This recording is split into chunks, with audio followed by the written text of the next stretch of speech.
bed. Hey man, I'm ready to sing. Come on, yeah.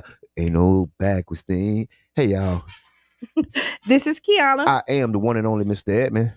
And we are the Tampa Tampa Bay Bay Breakfast Breakfast Club. Club. Thank y'all for tuning in, helping us redefine what's cool. You're listening to 99 Gems Bird Care Festival Radio, and this is a part of the New Image Project, a part of See That.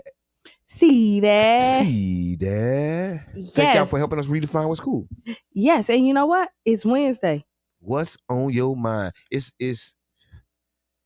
today is a big day. Like, I mean, we got a lot of stuff to talk about today. Yes.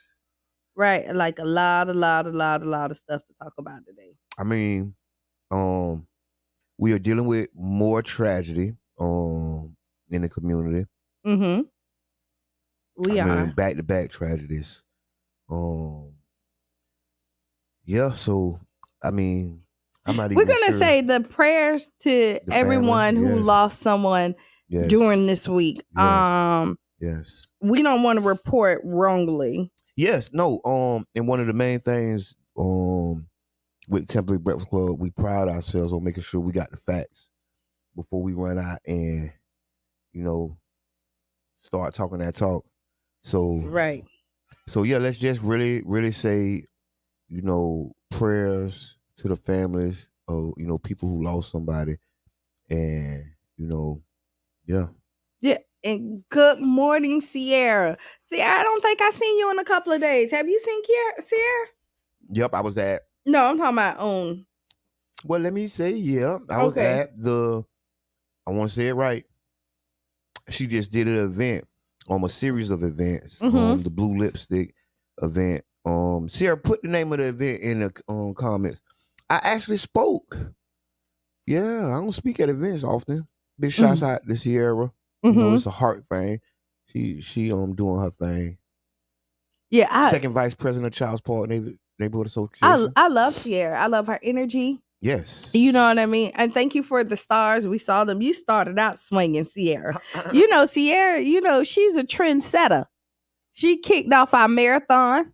Yes. Thank you so much for all you do. And she bought us that coffee that day. Ooh.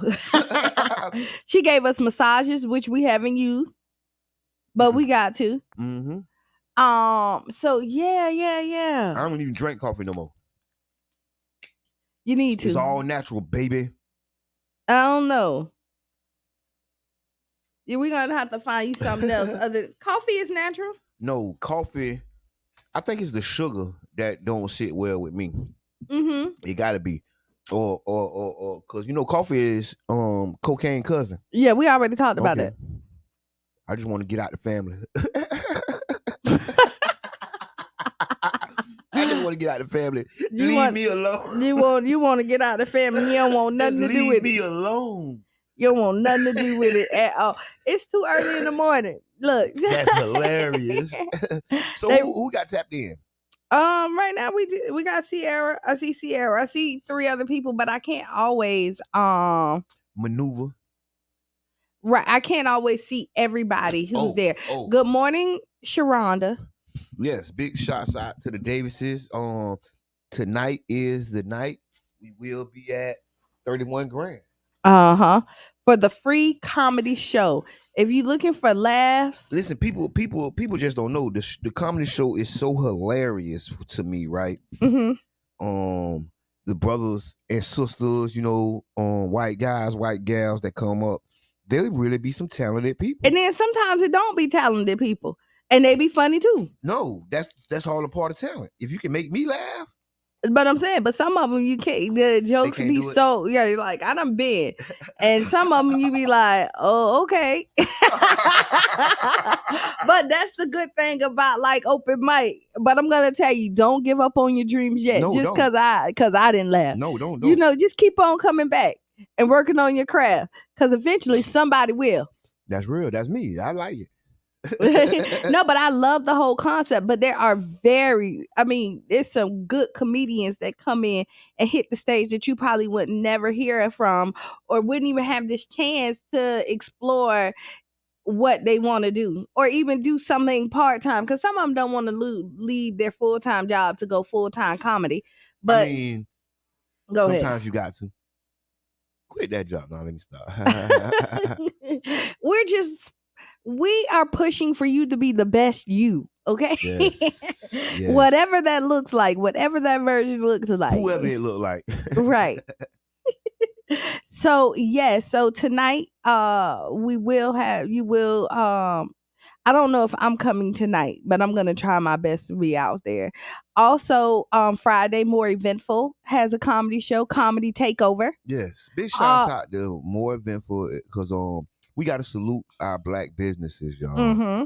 Because too often, we're not supporting. But we're gonna take that back because we do support.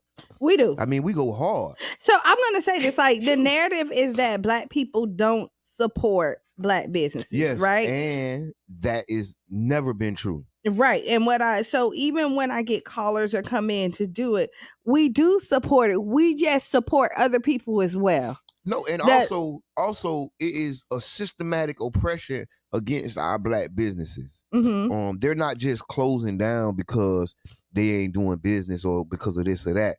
It's a lot of, unseen forces that play a part. You know what I'm saying? So we got to be a seen force, not unseen. We got to be seen. Right. Okay. And then we really do. But then on Saturday again at More Eventful, is the Black Excellent Gala. Is it? I think it is. Black Business Gala. That's what it is. The Black Business Gala. There as well. So More Eventful going to be the place to be this weekend if you're looking for something to do. I know Saturday, I think the tickets go for $50. They're going to have Chase Bank there. Talking about how they are helping black businesses, minority businesses to get funding.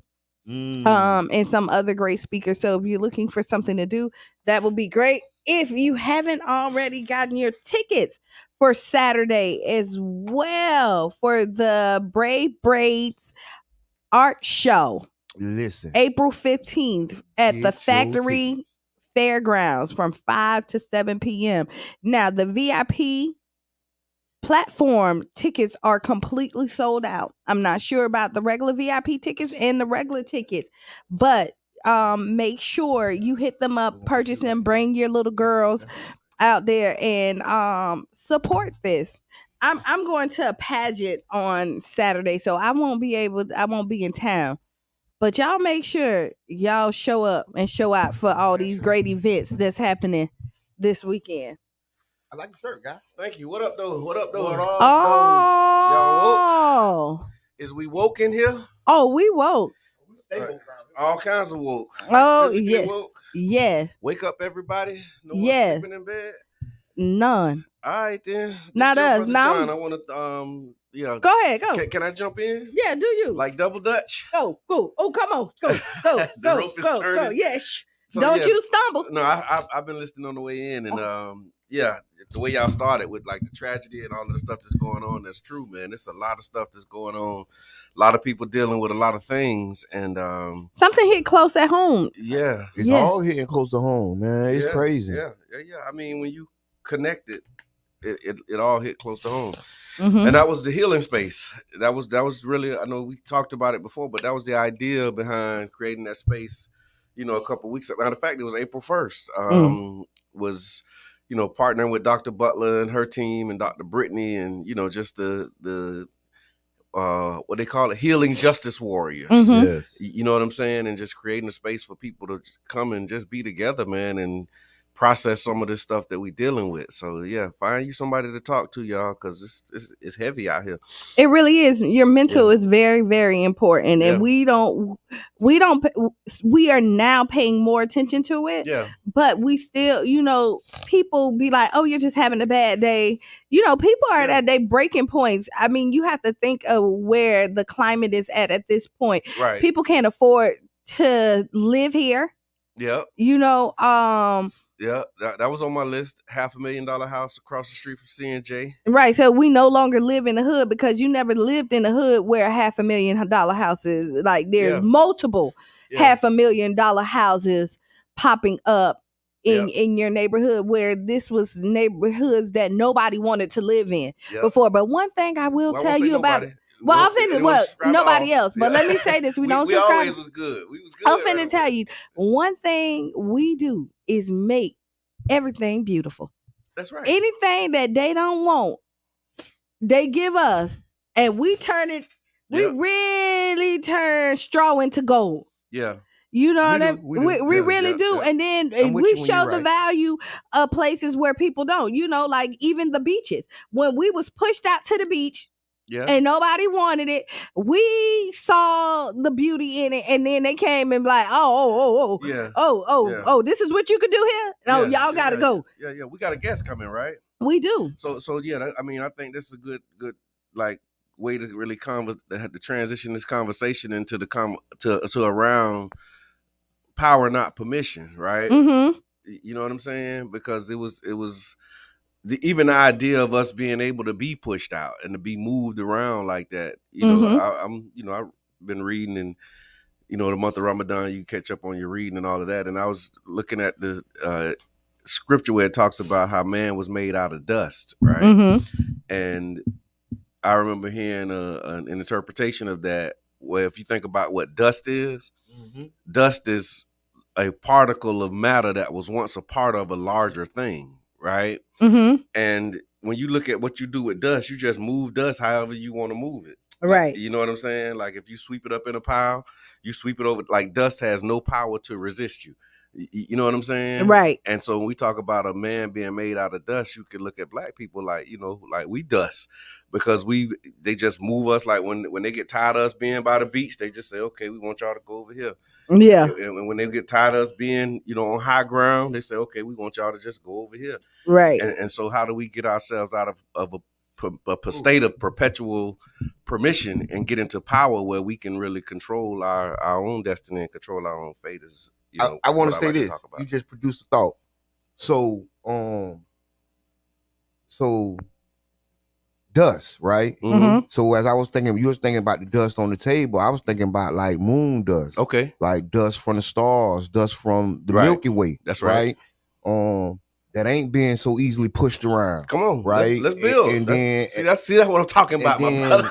And then Mr. Edmund is back. Whoa, come on, man. That's what I'm saying. You just got to hit the right nerve. So you get what I'm saying? And then so I'm thinking, were we really that easy to move? Right? With all the laws, with all, the murders, the kidnappings, was that really easy? Right? Yeah. Right? It wasn't easy. Right? It wasn't easy. Did we stand strong enough? Right? Yeah. Or don't get me wrong, we have been pushed and moved around. And but there's always been resistance. Yeah. Right? Yeah. But at the same time, like I think that we're the most resilient species on this planet. Absolutely. We are. No doubt. If we was dinosaurs, we probably would still be here. If we was dinosaurs, we still would be here. We'll still be here. That's the problem right now. The dinosaurs, they ain't go the way of black people.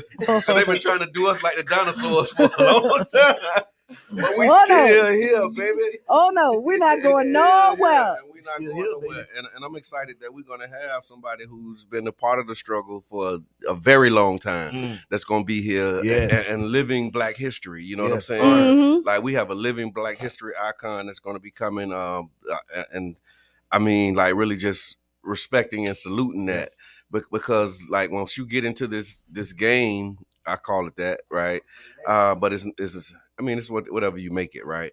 But once you start doing community work, community organizing, and you start, really advocating for justice and social justice, if it was a near gain and a short journey, I think a lot more people would be involved, because you can see like instantly, okay, yeah, we finna just do this thing. We gonna be free and blah, blah, blah. But it's a long journey. Yes. And thank you, Sharonda. It's a real protracted struggle. And I mean, even when I signed up for it, I didn't realize, I joined the nation 25 years ago. I didn't realize that 25 years later, this is what we still would be fighting for, still the conversations that we having. You know what I mean? And it's like, you think, okay, we finna get in here. wake our people up. They're going to get it. They're going to understand the message. We're going to unite. We're going to start building. We're going to buy our own businesses. We're going to, you think, okay, it's just finna happen, but you realize some quicker than others that this is, generational work that we're doing. Yes, and wrong fight. We didn't just get in this condition overnight. And so we're not going to just get out of it overnight. And we have to pace ourselves. And as the Holy Quran says, we have to patiently persevere. You know what I'm saying? So it says seek assistance through prayer and patient perseverance. You know what I'm saying? And consistently the more birthdays I have, the more I understand the necessity of patient perseverance. And again, our guest is an example of what it means to persist and persevere through so many odds and obstacles. And so I'm excited about the conversation that we're going to be having. I'm excited about that's it. That's what's on my mind. It's what's on your mind Wednesday. That's what's on. That's got a lot on your mind, bro. That's what's on my mind, man. So when you saying that, so did y'all see about the mass shooting that happened in Kentucky? Yes, at the bank. Yes. Yes. An employee was fired, came back and shot 5 people. Oh, I didn't see that, but oh man. Yes. So I think what we have gotten ourselves into in this society is like a realm of copycat, right? So if all these people, I was thinking about this last night. Okay. If all these people was setting themselves on fire, and everybody will be copycatting that, you get what I'm saying? But since they want to, because it's all copycats. You know what I mean? It's copycat. That's where you get it from. Somebody put out the original idea. Yeah. But I mean, people getting fired and going to shoot up their jobs ain't new. Yeah, they've been doing that. It used to happen at the post office a lot. Remember that's what was going postal. They was going postal. But see, they branded it, marketed it. Postal. Right? Yeah. They made a name for it. So I guess only people at the post office were doing it, not people who work at wherever. Bank. It was a bank. It was a bank. Yeah. Good morning, and Shana. Then there was another one. The guy at Walmart, he went back and remember they said he was the manager.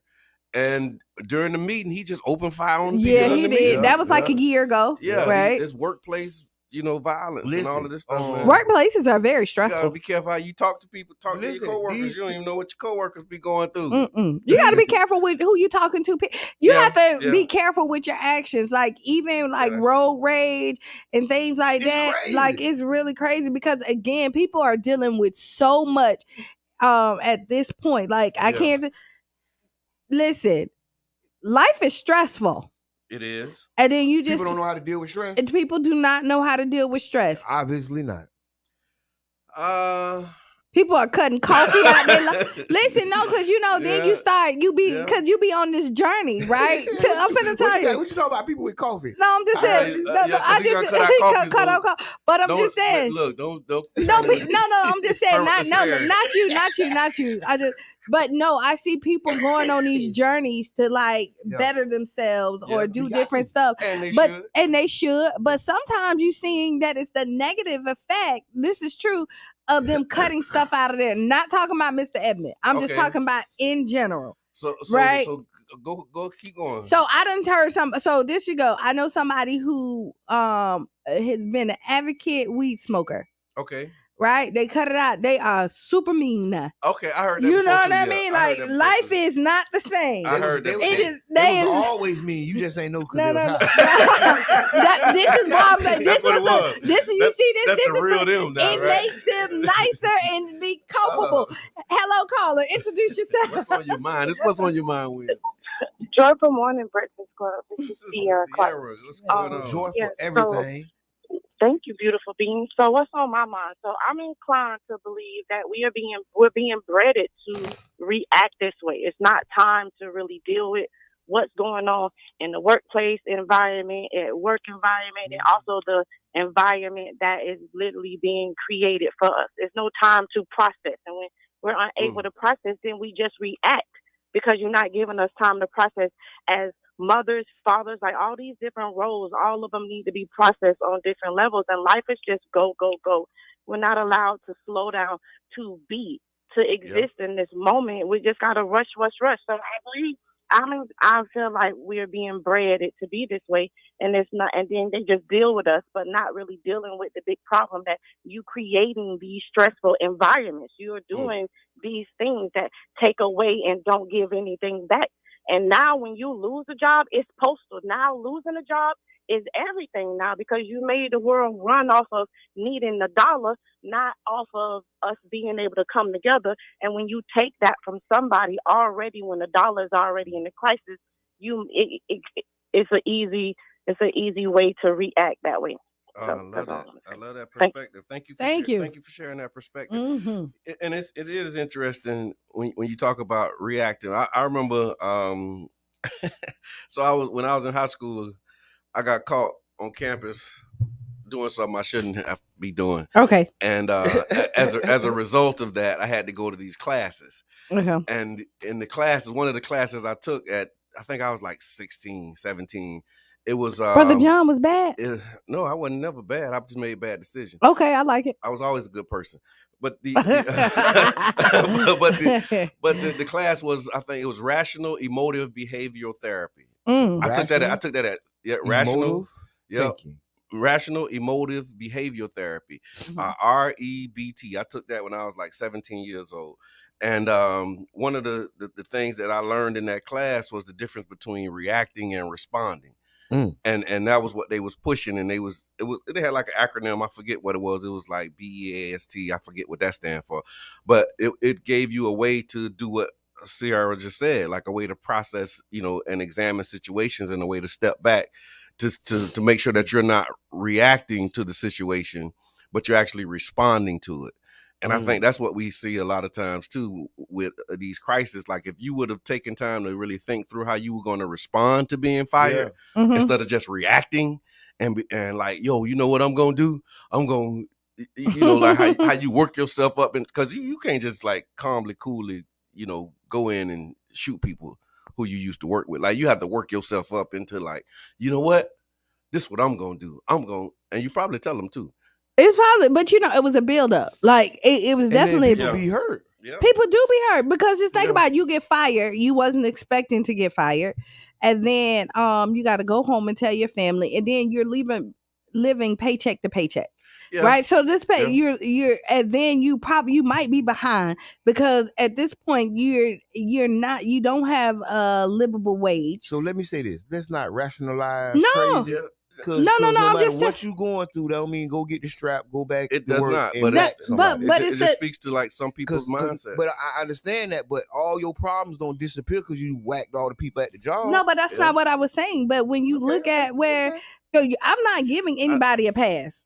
Right, but no pass is given. No pass given. But this is reality. We can't just because this happened. We can't not take away the thought process. Yeah, and we have to address it so that we can then maybe fix the problem because we're solution based. We can't ignore that. Hello, caller. What's on your mind? It's What's on Your Mind Wednesday. What's your name? What's on your mind? I just want to say good morning. First off, thanks for the shout out, kings and queens.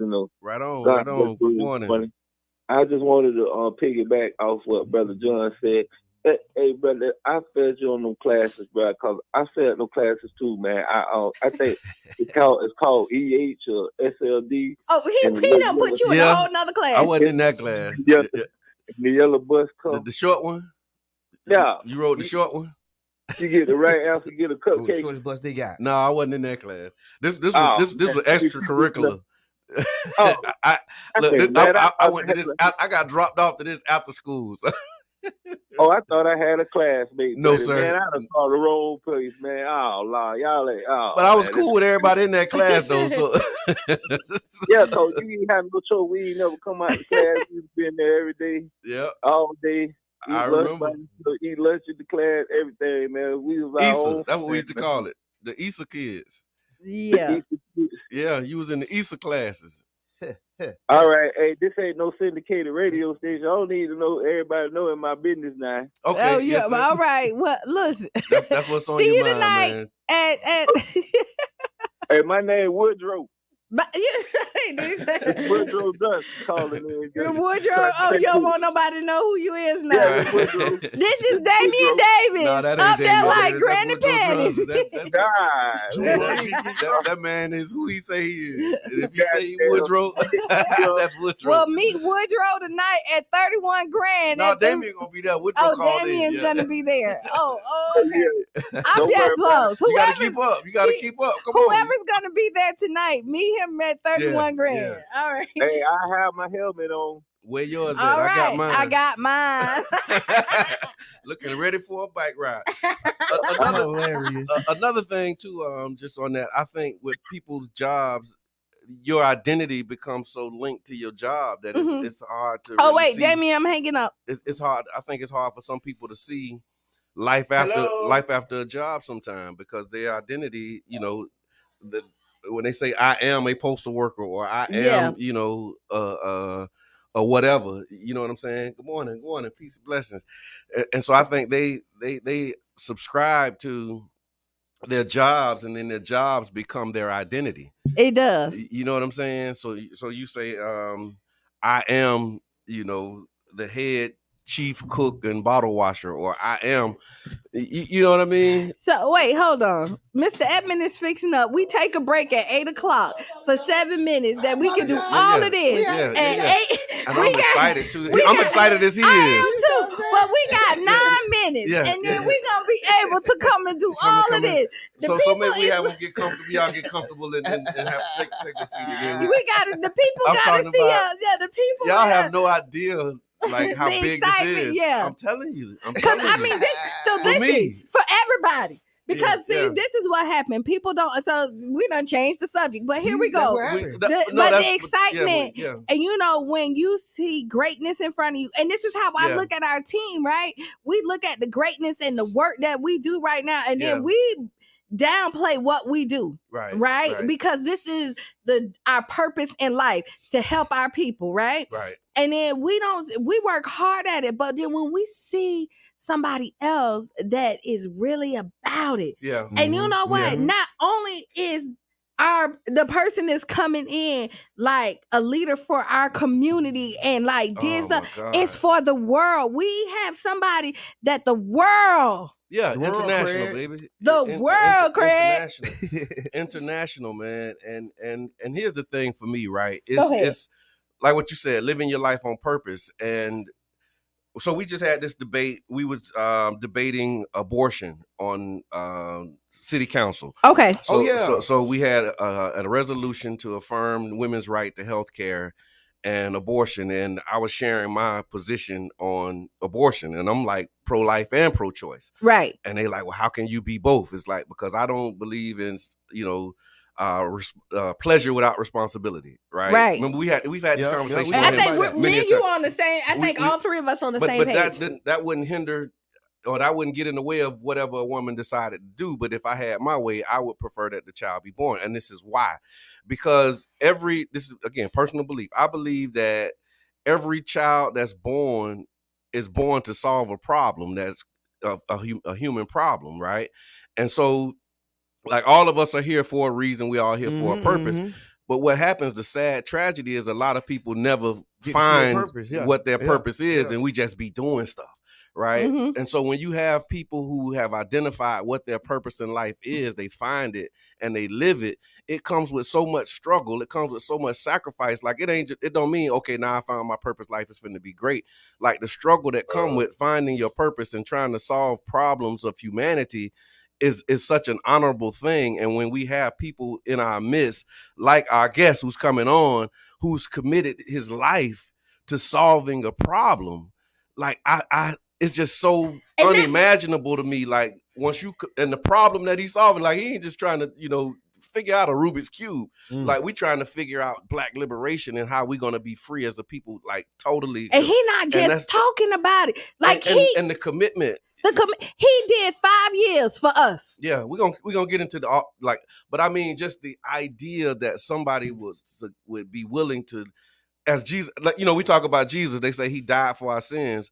Well, in the Nation of Islam, we don't say he died. We say he gave his life. Right. Right. because it's a difference between dying for something and giving your life for something. And that's what we're seeing in our Black revolutionaries. Like, you have to be willing to give your life. I ain't trying to just sign up to die. Like, like Dr. King said, longevity has its place. But we know when we sign up for this struggle, it's possible. There's a possibility. But we're willing to live and give our lives daily for the struggle that we believe in. And that's, again, one of the things that's so honorable and noble about it is when you make that commitment and you continue and persist, for this amount of time, man. I love it and I respect it. So yes, and I make no apologies for loving it and respecting it. How can you? We got a caller. Caller, introduce yourself. It's What's on Your Mind Wednesday. What's on your mind? Love this show, guys. Can you hear me? Yes, we can hear you now. Go for it. Okay, so long time listener, man. First time caller, second time caller. How y'all doing? My name is Reno. That's good. I just want to say that kind of back up what you guys were saying. Going postal started from a lot of those ex-military guys because they were the ones who was getting the postal jobs, and that's when they were losing their jobs. They were the ones who snapped. Those are the ones who initially started bringing guns to work. Just kind of going back in the conversation a little bit. Yeah. But the brave Braves and Coach Brady Harris show this weekend, man. This Saturday, I appreciate you guys dropping the jewels, man. The VIPP platform tickets are sold out. The VIP tickets are now sold out as well. Oh, so all VIP tickets are sold out. All VIP tickets are sold out, and for those who missed out on those, man, just go to Urban Drinkery on 9th Avenue and 21st if you missed out, man, because Urban Drinkery drinks will be flowing through the VIP and the VIPP areas. But look forward to seeing everyone who will be in attendance this weekend, man. These little girls, like you guys said earlier, man, it's going to get ready to do not only their thing, but they're going to do the dang thing, okay? So can you do us a favor? Can you, because I was asked also, because people still want to buy these tickets, can you drop the link into the chat, please? So, or where they can buy tickets from again? I know they need to call y'all. Okay. I'll have an Eventbrite put in there. Thank you. Thank you. In the chat, I sure will. Thank you, and thank you for your support of the program. We appreciate you. Always, man. It felt good to be in the car listening to the team, man. You guys are doing a wonderful thing in the area, keeping everyone informed, and we all need that. You know what I'm saying? So right on. Definitely will continue. I always love to listen to the show before a lot of people knew about the show. But I enjoy y'all, man. I love y'all, man. Y'all keep doing what y'all doing and keeping everyone informed, and I am a part of everyone, so I will fall back. Holla back. Thank you. So you were talking about too, so they didn't understand how you could be pro-life and pro-choice. And pro-choice. Yeah, pro-life. So when I say pro-life, I mean, like, I think every child has a destiny and has a purpose. And so, you know, there was some, how can I say it? The circumstances around Mary's pregnancy. Yeah. It was kind of like a lot of the circumstances that we hear that we go through, that we go through, right? Yeah. Like, you know, she had an unexpected pregnancy. She was unmarried. Yeah. You know what I mean? But then it was an angel that came to her and was like, yo, your baby got a destiny. You know, so like, but if that was today, that decision would be a lot different, because it's like, okay, I could decide, you know, how I'm gonna handle this. And they call the mama crazy, talking about an angel that came and talked to you. But the angel, but I mean, you know, the daddy was Joseph, right? I mean, it's scriptures that support that. Right. Say, you know, the baby was the seed of Joseph according to the flesh, but, you know, declared to be the son of God by the Spirit. So like the physical makeup of the child is the same physical makeup that we all have, but the destiny and purpose around the life of this young man, you know, or this infant that nobody knew at the time was like revolutionary. You talk about revolutionary, like Jesus is like the ultimate revolutionary. But if his mother would have had the option to abort him and taken it, then where would that have put the world? And so you'll never know. Cancer, whoever the cure for cancer comes through, like all of the solutions to all of our problems come through people. And those people had to be carried to term and brought to life. And I think that a lot of the unintended, or what we call these pregnancies of inconvenience, you know what I mean? I ain't talking about rape or incest when, you know, like, I'm not saying that women should be forced to carry babies like that. But if you engaged in the act of procreation, you know the possibilities of that and what comes with that. And if you create life, that life, I believe, has a purpose. And I think that humanity should be able to benefit from the purpose of that life, but that won't stop me from getting in the way. Like if you don't agree with me, if you don't decide that, yeah. On the flip side, this person may do greatness, right? Yeah. And then on the other side of the pancake, they may be one of these mass shooters. It's possible, right? You never know. You never know. Exactly. You never know until you know, right? And I err on the side of greatness. And so here we go. I'm one of them people. Just because I just err on the side of greatness. Your cup is half full. I'm with you. But here we go. But what I'm gonna say, I'm one of them people. Just because I believe, especially black people. I'm sorry. Just because I believe, that you should take your pregnancy to term. It's not my life. Right. It's not my decision to make a decision for your life. See, that's, you know what I mean? That's what make me pro-choice. And this is what make me pro-choice too. Because I'm pro-life, but I'm also pro-choice. Because I'm not gonna make the decision. I'm not giving you no money. I'm not paying your light bill. I can't put food in your house. I personally can't do. You know what I mean? Got 5 on gas. I might have 5 on gas. I might have 5 on gas. But if you ask me for daycare money, I might not have it for you. This. So I'm just telling you. But then 1 week you might call and I might pay the week of daycare. But I'm gonna tell you this, Kiana. One of the children that could be born could be the one who could create something where we don't have light bills no more. Woo. Like Duke just hit me. Like I just got a text. Duke got me so good. Listen, Duke. Y'all can't stay focused. Y'all can't stay focused for a minute. Oh wait, pause. Okay, no, y'all cannot stay focused. Well, I'm gonna tell you, we can't stay focused because we gotta take a break. It is 8:01. Okay. Please stay tuned. Today and this is the coffee-free version of Mr. Edmund too. Yeah, I love it. Like, listen, I don't know what it is. We're not even gonna talk about it, but I love this Mr. Edmund. So let's take a break, right? Yeah. We're gonna be back like 7 minutes after the hour. When we get back, be ready because we're gonna be swinging and banging. Don't y'all go nowhere. Don't go nowhere. 2 minutes. Right, and then also, when we go, share the page. Share the page. Yes, tag. Now, today is the day that you seeing these stars. Now, I'm going to say this really quick. Facebook, give you your first 200 for free. Give them to us. We appreciate it. If you already got your first 200, then let me tell you, they're centerpiece. Like any great deal. Stephanie. Like any great deal, the more you buy, the cheaper they are. We're still doing the marathon to fundraise for the station. It's community radio. We cannot do this without you. So then go to the 99 Jams and donate. And you know the Tampa Bay Breakfast Club is fundraising $2,000 for this marathon. So all right, we're going to take a break. We'll see y'all back in about 7 minutes. Oh man, yes we will. The people of Paziji are still counting the dead, trying to work out from the horrific mess of body parts left after the airstrike. Hello, I'm Gabe Ortiz, and this is WEDU Arts Plus. Based out of St. Pete, the Tampa Bay Breakfast Club is a morning radio show about hip-hop life and urban culture. Meet the hosts who inform and empower their listeners.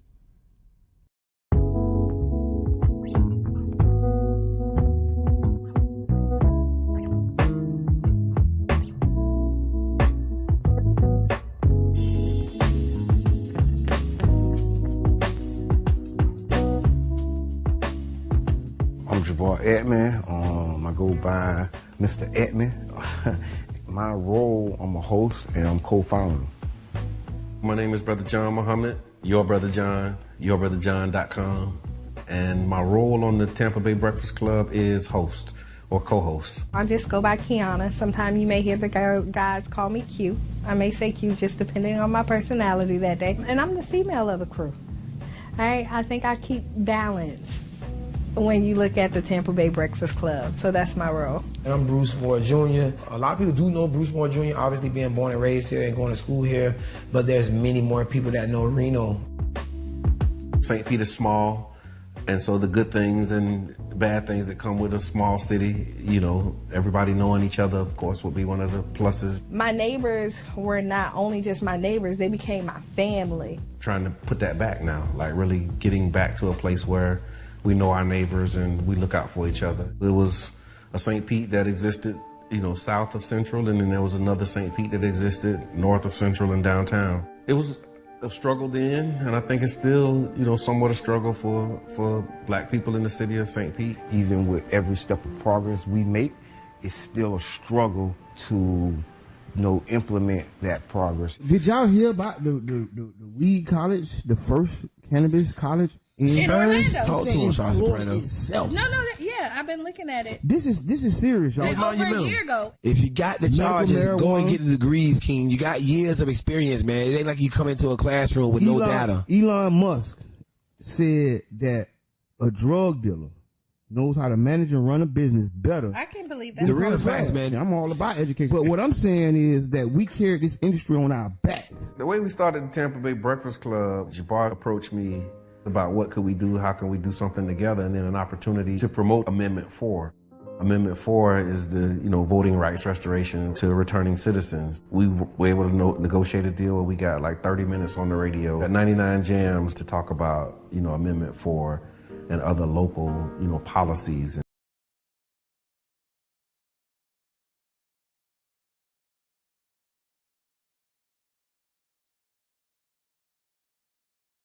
Demanded confidential documents and testimony from Bragg and members of his office. Bragg is seeking to block former prosecutor Mark Pomerantz from having to comply with a subpoena issued by the Judiciary Committee last week. DA Bragg says his office has received over 1,000 calls and emails from Trump supporters with, quote, violent and racist vitriol, including death threats, since Trump was indicted for falsifying business records to cover up a 2016 hush money scheme. The United Nations mission to Afghanistan said it's reviewing its operations while staff continues to remain out of the office following a Taliban ban on women working for non-governmental organizations. It was the best of times. It was the worst of times. It was the age of wisdom. It was the age of foolishness. Oh, hi. I didn't see you there. Just brushing up on some of my favorite literary classics. Even if a page turner like this isn't up your alley, did you know our libraries offer so much more than classic books? There's also things like passes to local museums. You can download ebooks onto your Kindle device. And super cool things like a teen gaming program. Visit your local library and see all it has to offer.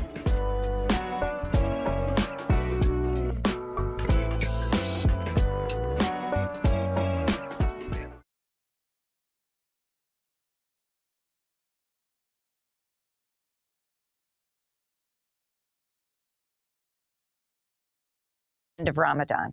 This comes after Israeli forces forcibly removed and attacked worshipers. Are we there? Are we there? Are we there? Just like that, we're back. Just like that, we're back. I want to welcome you back to the Tampa Bay Breakfast Club. I'm your brother John. This is Kiana. And I am the one and only Mr. Edmond. And this program is being brought to you as part of the New Image Project of the Community Development and Training Center, aka See That? See that. And we would like to thank y'all for tuning in, helping us to redefine what's cool. Oh, and you know what's cool? The Tampa Bay Breakfast Club. How cold? Ooh, ice cold. And I'm talking about, so we also have our guest in the building. I don't know what I can say that I haven't said already, but it's a man who I admire, a man who I respect, a man who I've grown to really love and appreciate from a distance. We don't have a personal relationship as such, but the work and his commitment and his contribution to the rise of Black people is just, I think, unprecedented. And to be able to sit shoulder to shoulder, stand side by side with him and have a conversation with him about, the things that he's doing and the things that he's done is just a great honor to me. And so I'd like to welcome him to the Tampa Bay Breakfast Club and introduce some and present to others, Chairman Omali Yesaitela. Ooh. Let me say that again. Let me make sure your mic is on. Yeah. You got him? You got him? Can you hear him? Yeah. You can hear him in y'all, Mac? I can, but I'll give him mine if we need to. Yeah. We might have to because I'm not quite I sure. will give him my microphone and we'll share a microphone. Okay. Let's do that. Yeah, you just take that one, Chairman, because we need to hear you more than we need to hear me. Oh, we just had to hit the button. That's it. That's it. Okay. Get out of here. Push the button. Well, I appreciate you, though. Yeah, that's a good look because we can't have him talking in the. Yes, absolutely not. We can't have you. Yeah. I like those kind of technical problems though. Like that was we figured if there's a problem to be had, let's have it. Let's have that one. Good morning, Tashawn. How are you, Chairman? I'm well. I'm very well. Thank you so much. Thank you. It's just really good to be home. Absolutely. Yes, Absolutely. it's good to have you home. Yes. Absolutely. But Kiana, you're prejudiced. Listen, I am by good reason. I am by good reason. Yes. You talk about somebody and you look at somebody who's really doing the work, and let's take away from the work. Everybody knows, like, my brother passed away, and this is his stepfather, and the compassion and the love that he showed me and his wife during this time, I will be forever grateful. Yeah. Because when we were at the hospital, it was you who helped me up. And I wouldn't have been able to get that moment without you. So I am prejudiced when it comes to real it. people, right? You know what I mean. And not only that, you're an amazing speaker, a great person, and you like, yo, bring it on. I'm about it. You're a real life superhero. Look, I'm gonna tell you this. This is another, and we're gonna get into the interview. But I remember reading a long time ago where they said, "Don't let your enemies pick your friends." Yeah. Right. And when I was doing the application process for the city council, they was on me about my affiliation with the nation and with Minister Farrakhan. But there was also a clip where they shared the poster that when we promoted you coming the last time, they had a picture and saying, "See, he supports this man," and it was talking about the chairman, and it said, "I love and appreciate this man for all of he's done for our community and etc." Again, stuff I don't apologize for saying. But it was just interesting that when they tried to attack me for my affiliations, they included the chairman, even though I've never been a member of the Uhuru Party, but just by me speaking kindly, just by me saying a good word, about my brother was problematic. That's the word they use. It was problematic for some people. And I think that's a travesty that we have there are members in our community who would allow themselves to be like, oh, well, no, I got to disassociate myself. You know what? Man. We have is a society that plays us against each other. Every time. And then we have a common goal and we forget what that common goal is. And then because you may not like the person who is leading the common goal, you decide to abandon the goal. Yeah. Which is crazy to me. You know what I mean? I'll say this, and then we gotta open up the chairman's mic. I don't think it's the person, it's the goal.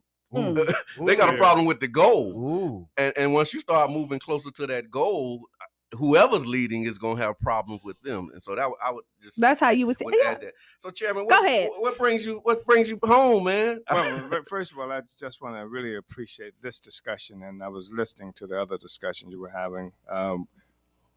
Since I've been here before we came on air. And I wanted to say that in April, of course, there's this celebration for us, around Dr. Martin Luther King. And I heard Brother John mention that you go to any city and Martin Luther King Jr. Boulevard, Street, Avenue, something like that, or something that. But he said, what brings me here now, we look at Martin Luther King did not commit suicide. I want us to remember that. Yeah, that's right. And we're talking about these charges that I'm facing, FBI attacking, invading my home, my house. How many years did the FBI harass Martin Luther King, try to get him to commit suicide? Yeah. And we look at Malcolm X, who was killed just 3 years prior to that. You had the same kind of circumstances. FBI. The FBI killed King. They killed Malcolm X. It's two much to ask us to say this is a coincidence. Yeah. Right. And then in 1969, it's the same time frame, you see Fred Hampton killed, Right. FBI, local police department participating in that. Mhm. Leader of the Black Panther Party. In fact, he was one of the ones remaining standing because so many others had been jailed, killed, what have you. 1968, they killed more than 30 members of the Black Panther Party. By 1968, in 1968, they arrested more than 30 members of the Black Panther Party. This is the kind of stuff that was going on. And I'm going to help us to place this into some kind of context. Right. It's not peculiar what's happening to us. And as Brother John just said, it's not so much the person as much as it is the goal. What is it that we're fighting for? What is it we're struggling for? And even when we listened to the discussion you were talking about this whole issue of abortion rights, et cetera. The reason that we're having this discussion is the fundamental family structures of African people have been destroyed, and we've come into captivity because even as a child, when I was growing up, there was no such thing as a foster child. The fact is, if a parent died or something happened and somebody in that community took that child. That's right. And that's right. Hillary Clinton hijacked this statement that comes from our community. It takes a village to raise a child, and that comes from Africa, right? Because we were that village. So now an African woman is placed into an incredible kind of decision that she has to make a decision on her own. Yes. About whether to have this baby or not. When I say on her own, I mean there's no village involved now. There's no community doesn't take care of the children like we used to take care of the children. That's right. So we're into a system now that's turned into these incredible individuals in a dog eat dog kind of process where there's no collective living. There's no collective living. Right. That's how we live as collectives. We didn't live the way we live now. So you end up making a decision. It's now you have to decide how you're going to live, who can live, who can't live, and that kind of thing. Where the community did it before. That's right. Even the process of marriage, the way we marry now, is different from traditions of African things like that. So I know we're messing with the clock now, but I just think it's really important for us to remind people that we've been thrust into circumstances, into conditions, into society, not of our own making, that African people are the only people, other than the indigenous people themselves, who did not come to this country looking for a better way of life, but lost a better way of life as a consequence of having been brought here. So having said that, freedom has always been illegal for Black people. Ooh. And I want to consider that. That's right. It's always been illegal. Man. We came to this country as captives.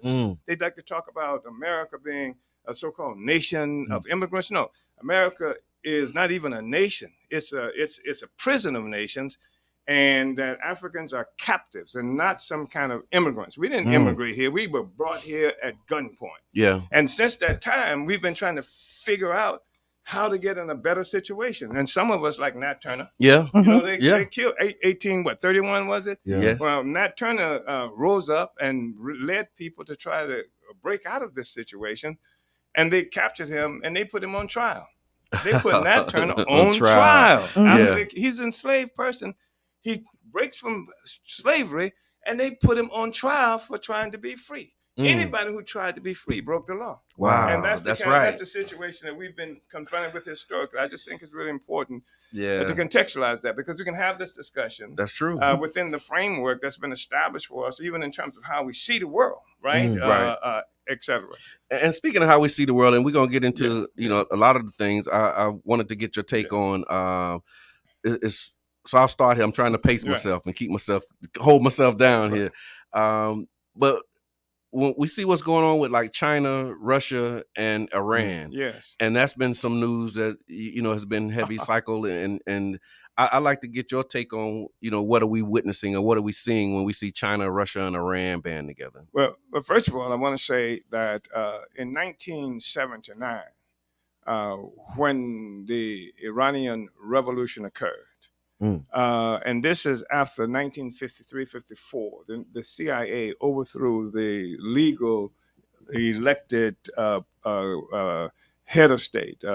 His name was Mohammad Mossadegh, who was a leader in Iran, and they overthrew him because of oil in Iran, and because Iranian people only getting 15% of the amount coming from the oil, their oil, right? Their resource. Yeah, and so when he challenged that, they overthrew him. The CIA did it, and then since that time and they put the Shah in power. I remember he was a horrible, despotic person. Had a despotic regime.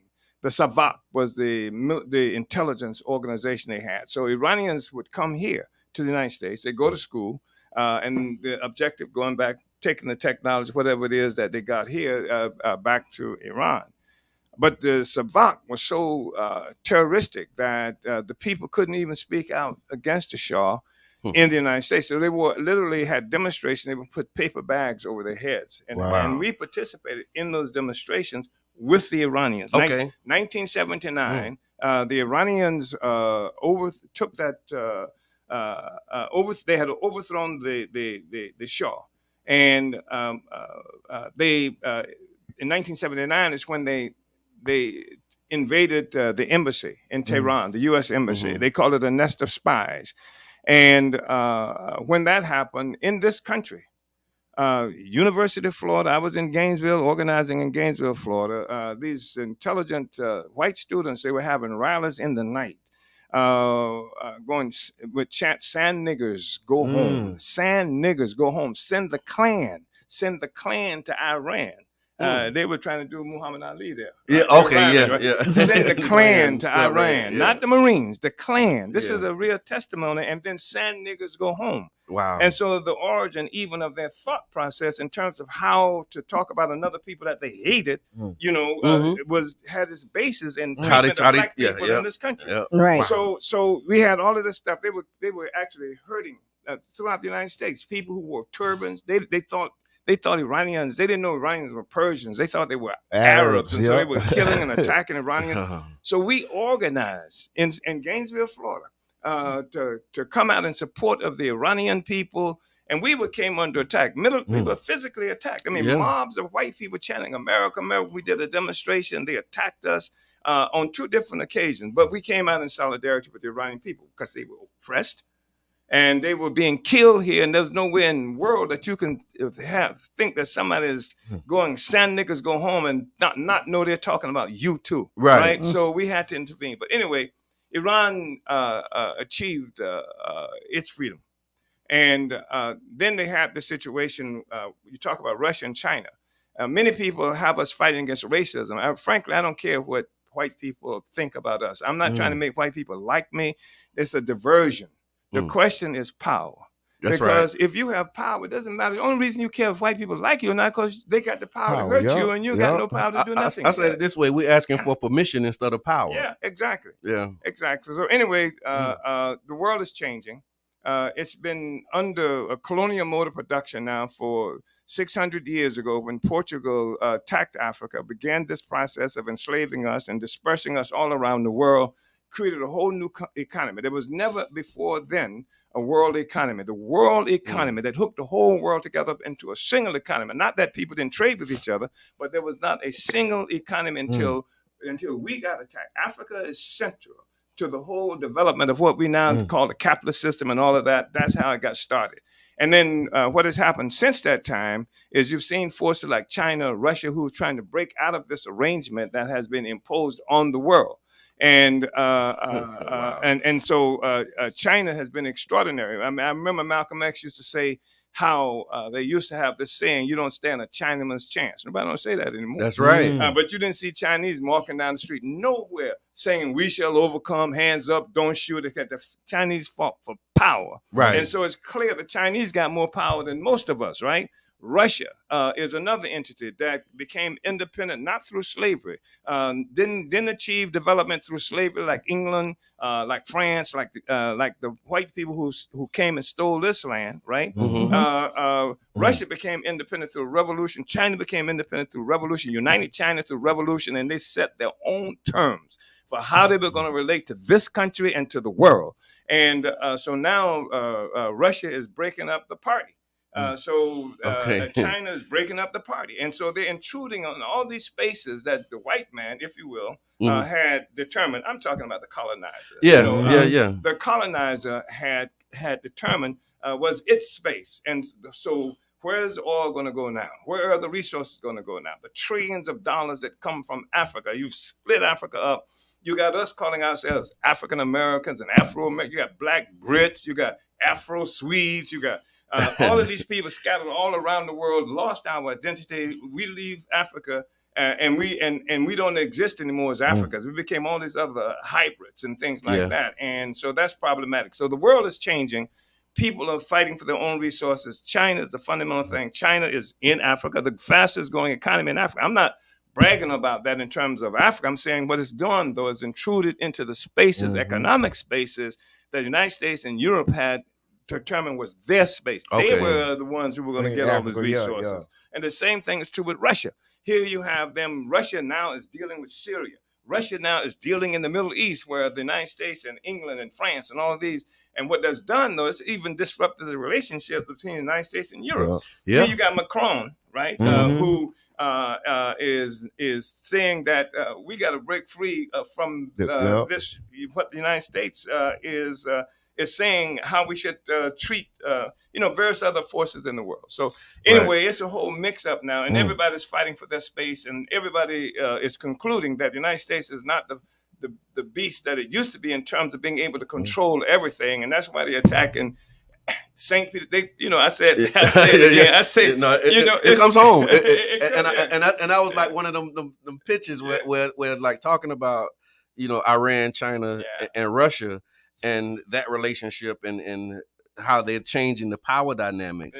And then once we double click on it, that's when we start to see how they've criminalized Russia, right? And now Venezuela, where people want to be free, and Cuba and Nicaragua and in Afghanistan, people want their own resources back. Right. And so they're so accustomed to living off everybody else, and they're disrupted anytime a parasite. Anytime the host begins to free itself from the parasite gets into trouble. And if the parasite can convince the host to participate with it, they'll give you some scraps. They're living off you and give you some scraps of it and got you locked into it when you break free. The host break free from the parasite dies. And that's why they attack us, because we're telling the host we have to be free. We have to be a free, dignified. There's no such thing as a dignified people that functions willingly as a slave, as to allow somebody else to make a determination whether you feed your children or not, or whether your child is born or not. And that's the kind of world that we're living in. That's why we're talking about abortion and stuff like that. That's their discussion. Our discussion is freedom, total freedom. Then we make a decision on our own. We don't have to Roe versus Wade. That ain't the biggest discussion contradiction we are confronted with. I mean, at the same time they're talking about Roe versus Wade, that GPS is so bad. This is worse than Columbus. They mistake St. Petersburg, Florida for St. Petersburg, Russia. Now, if they really were upset at the Russians, why don't they attack Russia? And that's a question. Because that was their attack on you because you were. They said they attacked me. They said because we're taking orders from Russia. Because we are unregistered foreign agents with some Foreign Agent Registration Act. We violated that. FARA, son. FARA. That we violated a foreign. We've been doing this. So I want to slow down and come back just come back a little bit, because that's a great question, and I want to again contextualize it. And so seeing all this happening in the world, seeing what's going on with Russia, what's the charge against you and the movement and the connection to Russia? What are they saying that you did? Here are the allegations. The allegations are that we violated the Foreign Agent Registration Act. Okay. That we did not register as foreign agents of Russia. And they say they know we're foreign agents of Russia, in part because I went to Moscow, and I did. But I also have gone to Nicaragua. I've also gone to Ireland during the time of the Troubles when the British had Ireland under direct colonial power. I also have been to Spain at the invitation of NGO in Spain. That was also attended by UN forces from the United Nations and from elements of the Spanish government. I mean, so this is nonsense. It's bogus. They're telling, and they make the assumption that when people hear this, a black man, an African, is not supposed to be those places. So even though the white people, a white child who graduates from high school almost automatically gets a trip to Europe. The family send it, but black persons, we're supposed to be trapped in these communities that they've stuck us in. Right. So it's unusual. So Negro, what you doing in Russia? Moscow? Yeah, what Russia? you going to? You know, and what have you? You understand? I mean, You can travel. Can you travel? Yeah. And then here's the Wow. most insidious aspect of this is that we are not smart enough as black people. I will be, if I live for another 18 and a half years, I will be 100 years old, right? And all my life, I've never known one moment, none that of where black people in this country and most of the world have been free. I can't think of it. And without a Russian had to tell me that. A Russian had to tell me there were no paved streets in this city. A Russian had to tell me that when the city of St. Petersburg was getting $50 million from the federal government, most of it come from this stuff they call community development block grant money in 1966. When we said that money should come to the black community where there were no paved streets instead of downtown St. Petersburg, and then to use as an example demonstration that ended up tearing that mural down. Russians didn't tell me to do that. The mayor of St. Petersburg said black people need to get used to this because we are really nice people, etc. So this is just absolutely illogical. And then so they said, I went to Moscow. They said that our position on Ukraine. Here are the noble Ukrainians, right? To whom they've given billions of my reparations money, right? To buy tanks and weapons. Say that again. Like billions of my reparations money. Right. We're talking about the allocation of resources. Yeah. And so the noble Ukrainians, you know, who fighting against the Russians, and it just happened that the CIA overthrew the Ukrainian government in 2014 and put the regime in place that's in place right now. Right? Your mind just blew your mind. I saw. And so now I'm supposed to believe that this is a noble cause, and despite the fact that they characterize many of the people who in the military of Ukraine as Nazis and fascists, that doesn't bother me because the fact is how much more fascistic can you get than a government that's killing black people on the streets with the police every day that you look up, or coming into the churches and murdering black people. I'm supposed to be, but the fact is they act like they hate fascists. They act like they hate Nazis and stuff like that. But here is much of the Ukrainian military and leadership surrounding the leadership. And so here this force is, and they had been fighting for since 2014. They have been waging war against Russia. Because most people don't know anything about Ukraine, Russia. You know, you just woke up one day and they were talking about Ukraine. And then you start finding out who Ukraine is. Who the Ukraine is. And then much of what they call Eastern Ukraine is Russia. It's always been Russia. Russian-speaking people, etc. And they speak Russian in Ukraine. And so they got a big problem there. And the other thing is that if Russia is powerful, that means it challenges the contours of the political and economic relationship in Europe as well. Because a strong Russia, Germany would go with a strong Russia. It's now with the United States. France would go with much of Europe would go with them. And what that means, it's not just an abstract, we like them better than we like. It means who controls the oil, all the kinds of resources, and how that affects the dynamics of the world. So they say that the Russians told us to say this, and that's why. And then 2017, 2019, we participated in elections. And now the white man told me, first of all, that the elections is the way that you're supposed to be able to advance your political and economic interests in this country. They said that. Then they wouldn't let us participate in elections. And I participated in organizing throughout the state of Florida. They lynched me in Madison, Florida, and they wanted to jail me in Alachua County, Florida, because I was organizing in these places for the right to vote. So I want to pause real second because when we talk about the right to vote, and that was really the basis that we started this program on Amendment 4 and rights restoration. But I just want to, again, for our guests who listen, we have Chairman Omali Yesaitela in the studio with us. And when we talk about people who fought for the right to vote and people who died for the right to vote and people who advocated, when I say I love and support that, and that's one of the things they get you to do. They say, well, you should vote because people fought for it. People died for it. That's why I love this man, because he was one of those people who actually did what we put it in an ethereal, we say people. We don't look at the person like this is somebody who's telling you, I was lynched. I fought for you to be able to sit in that seat. I fought for you to be able to have these type of platforms. Like, this is who we talking to. And I just want y'all to make sure that you understand, he's not citing historical documents and facts. This is his life. Right. It ain't a story somebody told him. Yeah, it ain't something he heard. This man lived it. And so fighting for the right to vote. But I want us to understand the treachery of the system. Yes, because 1965, there was supposed to have occurred in this country universal suffrage. Everybody can vote. That's what they said. But what else happened in 1965 of significance to Black people? Think about it. They killed Malcolm X. 1968, they killed King. 1969, they killed Fred Hampton. They were destroying all the organizations that gave us something to vote for, people to vote for.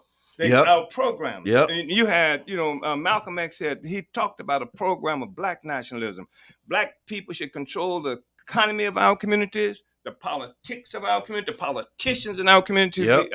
Martin Luther King had gone to this point of not only had he condemned the Vietnamese War, he had also characterized America as the most violent country, something to that effect in history. And then he was talking about a poor people's campaign. He was killed in a march with the sanitation workers.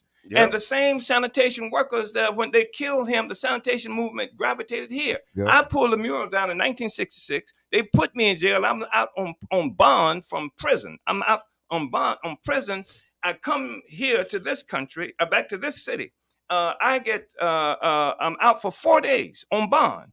I go to Gainesville, Florida, because I had initiated the Black Power movement in the state of Florida. I go to Gainesville, Florida, because young people were jailed there. They want me to come and participate in the demonstration. I get off the bus, the Greyhound bus, to Gainesville. In Gainesville, I get off the bus. I've learned they've killed King. And so I go, the demonstration that we're going to have change. So I'm engaged in the demonstration now around King. I make a speech in Gainesville, Florida. They arrest me as one of the first 2 persons in the state of Florida ever arrested for incitement to riot. Now, the inciting to riot, no riot happened, but no riot had to happen for that. I just had to want a riot to happen. And so it was listen, this is literally the truth. This is the law. So it's a thought crime. And they killed King. They killed like King. They in your thoughts. Hashtag that, thought crimes. So I'm just saying that we have the situation that happened in St. Petersburg, Florida. I just want to skip really quickly because I think it's really important. St. Petersburg, Florida, Perkins Shelton was one of the people who fought to try to get, what do they call it? Single member district. Yes. So the city, they wanted to do that, and the city wanted to have something that looks like that because they want to pretend that Black people had a right to vote and elect our own. So here's what the city of St. Petersburg did. They called single member districts. So that they carved up several districts. I think at the time there may have been 3 that was supposed to have been predominantly African districts. So you run for office, city council in that district. Only people can vote for you are people in that district. But this is a nonpartisan election. This is not an election that requires an affiliation. Why do you have an affiliation? You don't, and so. But the general election, why is there another election? Right. It's in real time. It's nonpartisan. So here's why there's another election. Because they have a general election after that. So the top 2 in the district in the district now go into another campaign. Listen, this is not like the Democrats and the Republicans, and then who wins that face each other. These are the same people. It's nonpartisan. But why do they do that? So you go to another election, but in the general election, everybody votes. So the white people still end up determining who is going to be your representative. And so what happens is that even your politicians learn to be timid. You can't say anything about black people, black power, or anything like that, because they will not elect you. The St. Petersburg Times. Citywide. That's true. It's citywide. That's true. So they punk you out. You got people who are spineless and cowardly, can't say nothing about black people, because if you do, right? You won't get elected citywide. You won't get no money. You won't get no money. You get condemned by the local media and stuff like that. And they call that democracy.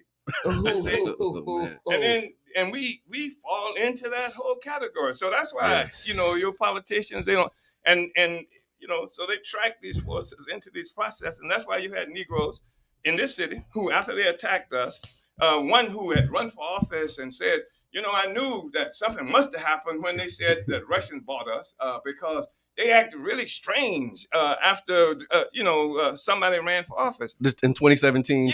They said, so I'm so strange that you still gave us a donation. You made a donation to the campaign. Wow. What are you talking about? You donated to the campaign after you said we were weird. Wow. You got preachers who I promoted as leaders in this city behind the scene, but everybody who was involved knew who did it, now he's got the truth to who said that the only reason he was in the movement told me, because the feds told him to do that. That was during the Tyrone Lewis, struggles, etc. So that's the real deal.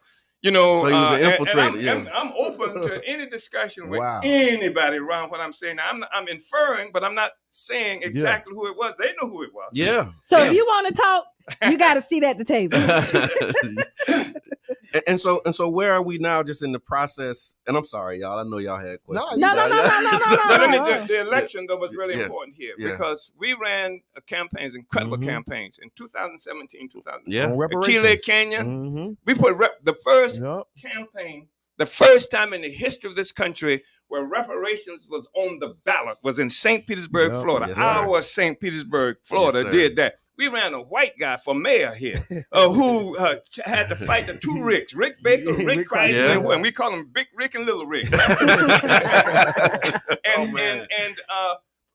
The first mayoral debate happened at the Hilton Hotel, the big debate. Hilton Hotel. We're debating, and there were so many enthusiastic forces that came to support us. They called 27 carloads of police came to the debate. You understand? I've never seen anything. And then they changed the rules about debating. Yeah. So they said, now we're not going to have any public debates around for the mayor. There can be a debate, but it's all closed. You have to, it's et cetera, because the people were involved, because they don't want the people involved. Yeah. How do you say you don't like the fact that black people don't come out to vote? Put freedom on the ballot. Yeah. Put freedom on the ballot, and you have black people coming from nooks and crannies, every place else, but they work in a fashion to make sure the rights of the people don't get on the ballots, and they come to your house at 5 o'clock in the morning with flashbang grenades and armored vehicles if you're putting the right thing on the ballot. And then they say you're working for Russians and not for black people. Wow. Because they can't say we attacking you because you fought for reparations. Right. They can't say we're attacking you because you built a $160,000 basketball court in St. Louis in the most economically depressed sector. They can't say we're attacking you because you put a radio station, because you put a commercial kitchen for black people. They can't say that, so they say we're not attacking you for that. We're attacking you because you work for the Russians, which is nonsense. Wow. Yeah, anyway, wow. I know I overtalked. No, that's good. So they can't say you want better for your people. That's why I'm attacking you. But look, that's a great setup, because we just recently it was recirculating an article. But Comrade Farrakhan. Yes. Because it used to be a litmus test for any black person running for office, whether or not they agreed with Minister Farrakhan. And if they said the wrong thing, they came under massive assault. This is true in this country. Yeah. You know this is true. Yeah. That's why you have to say the right thing. You know the history. I'm not making anything up. You see that they will come down and they have attacked me. Yeah. They said that I'm anti-Semite because I support the Nation of Islam, or I have a relationship with the Nation of Islam. So this is what we're talking about. They want to tell you what you can say, when you can say it, how you can say it, who you can have a relationship. They wouldn't mind me having a relationship even with Donald Trump. You don't hear black people who are hooked up with Donald Trump being attacked by the FBI. No. And you had with Donald Trump, January 6th, you had white people looking like Spider-Man, climbing up, defecating on the desk of the Speaker of the House, chasing the white man who was the vice president through the halls, talking about let's hang him, etc. You didn't see any flashbang grenades even when they came at Trump. Nope. You understand? They knocked on his door. right. They run. Yeah, he knew. The man tweeted, "I'm going to jail Tuesday." like what kind of? When they raided his house, they run the doorbell. Bing dong.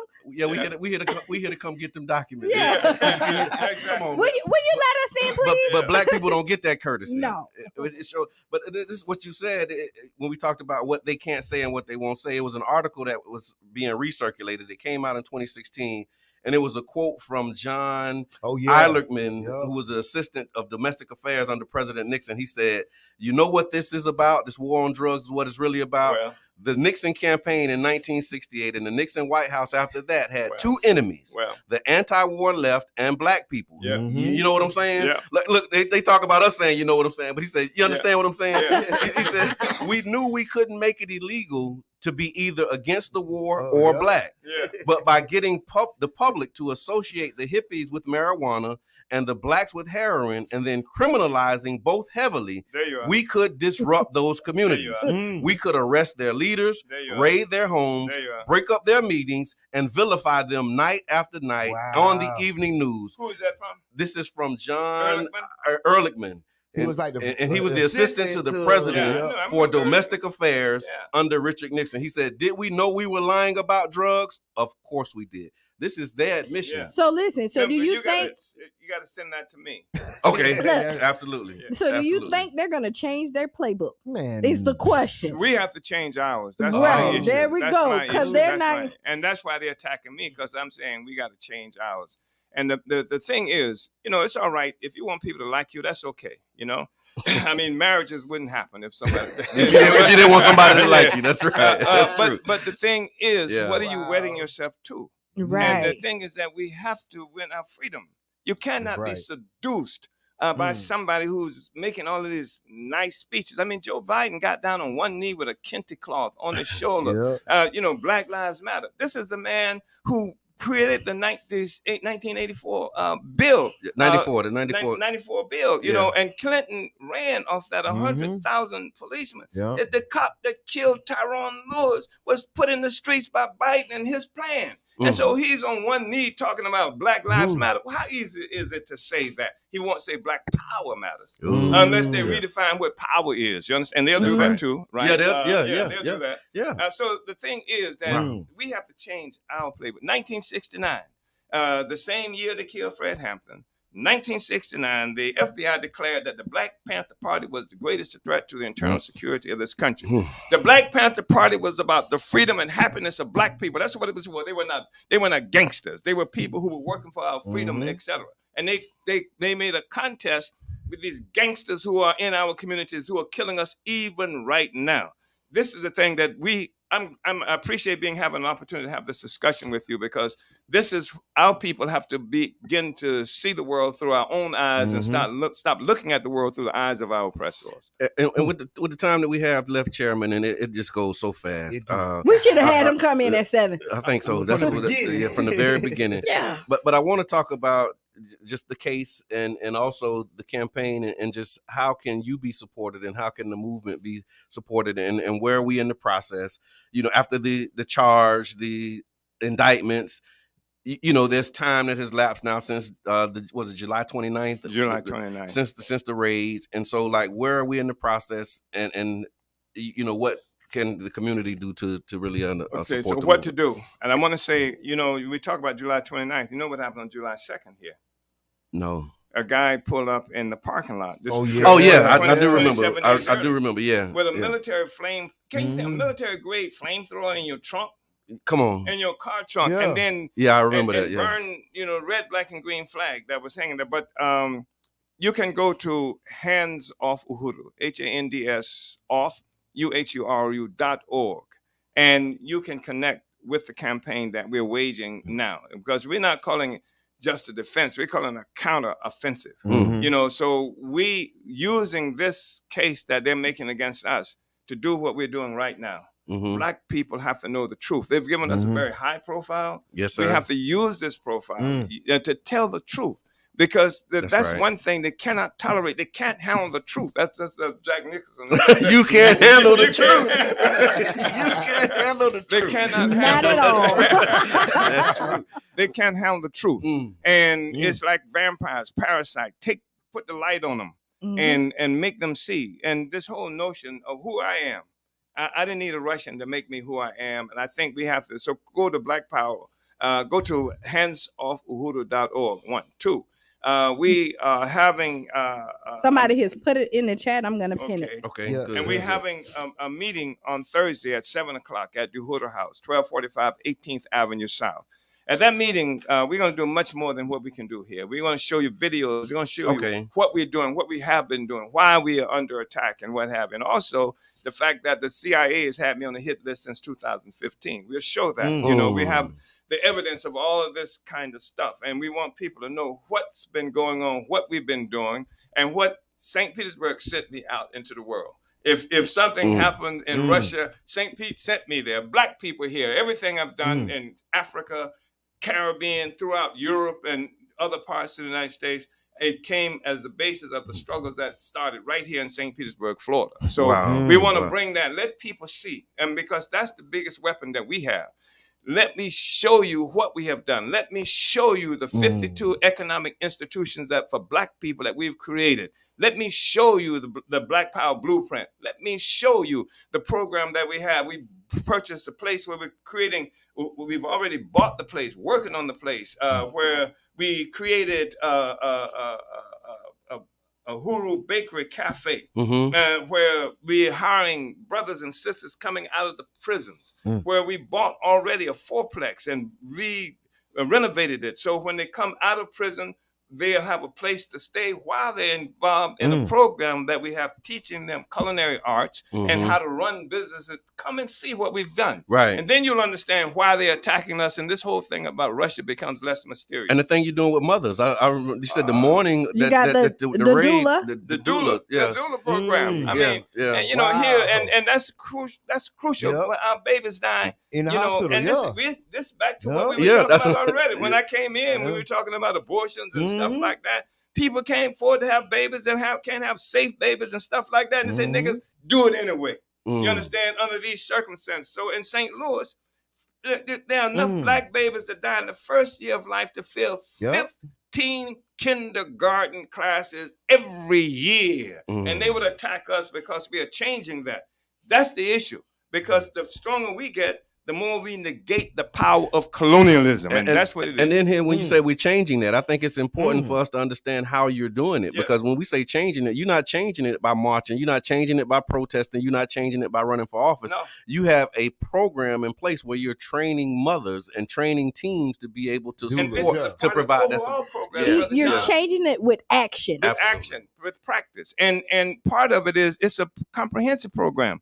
For example, the brother who is in the 18th Ward in St. Louis, who is the alderperson, which is the equivalent of the city council here, he's a lifelong member now of the Uhuru movement. He is promoting this. We functioning on we just had a school here. The electoral school. Campaign school. I went we training Black people how to participate in the elections and what you should be thinking about when you do that. So this is a comprehensive approach that we have to our freedom. We're not living a single. And you have a fresh market, right? We have a farmer's market. Yeah, we got a market in St. Louis. We got a big market in Philadelphia. But we feed more than 100 families for their vendors in Philadelphia through our market. We got furniture store in Philadelphia. Got furniture store in Oakland, California. Had one here for a moment. I remember on Central. I remember on Central. Yeah. So this is who we are. Yeah. Solution based. Yeah. And that's why I said it's such an honor to be with you because you know when we look at doing the work and we look at the struggle, like the balance between the electoral, because like you said, it was the 7th annual electoral campaign school.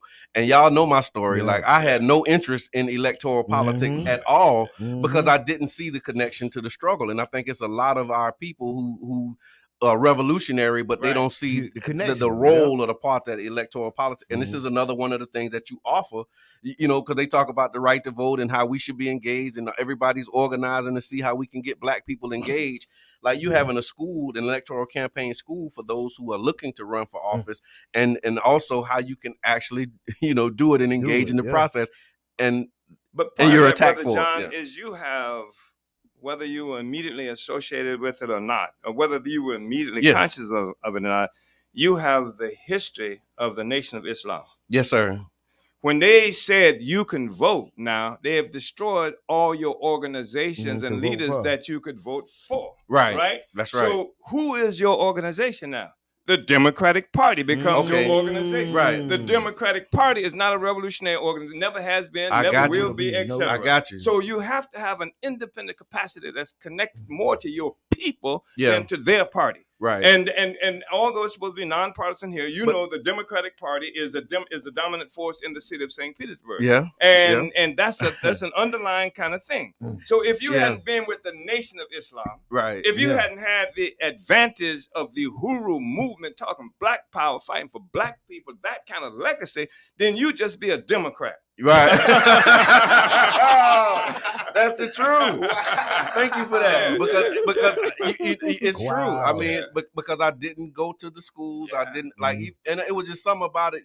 When I was 18, I think they registered us early in school. And when I registered, I had seen enough of the neighborhood conflict to be, and when I saw red and blue, I was like, man, I ain't with that. So I chose as a teenager to be an MPA. Like I'm non-party affiliated. I was bullied in school. I was always the outcast. So I was like, you know what? I'm all right. I might as well just stay there right look, there. I ain't lining up with none of these turkeys.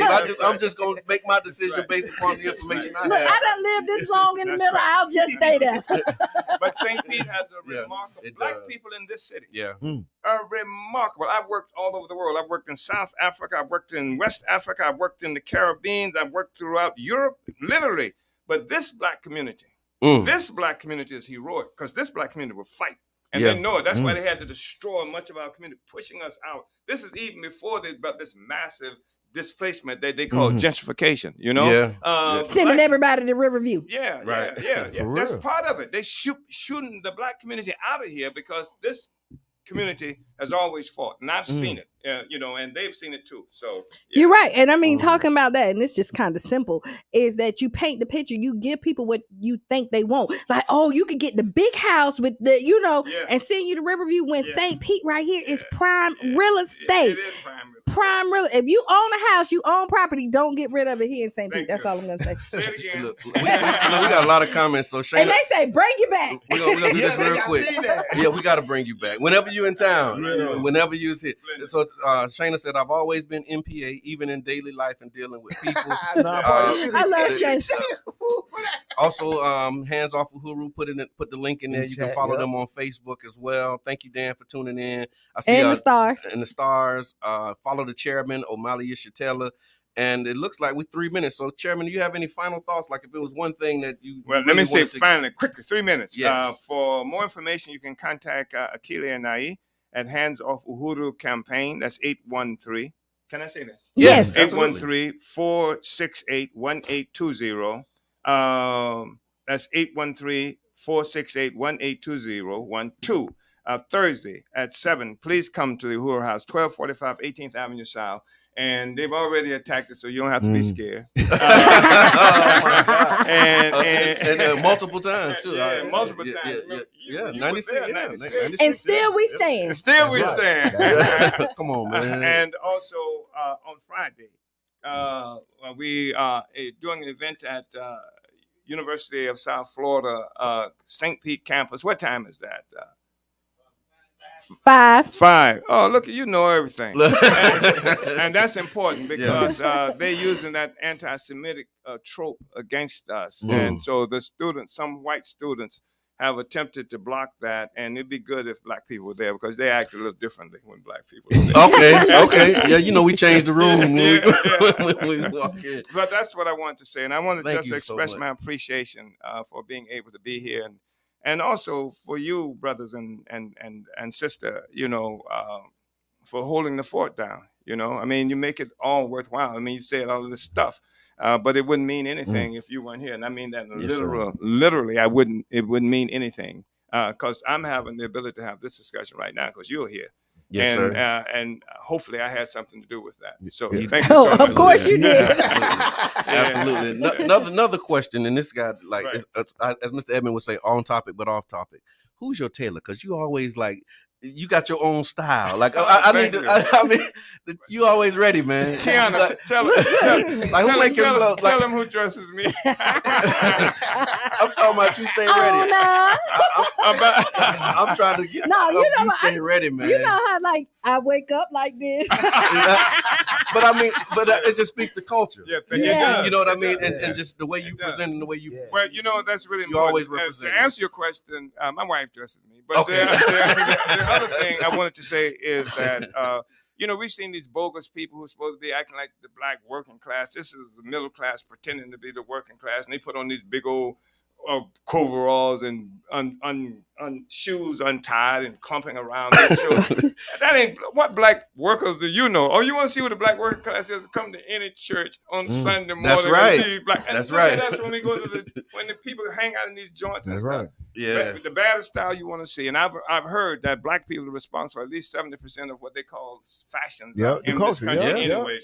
Yeah, but I love it. You always represent the culture just in dress and how you do. Yeah. Man, I love you, man. I love you.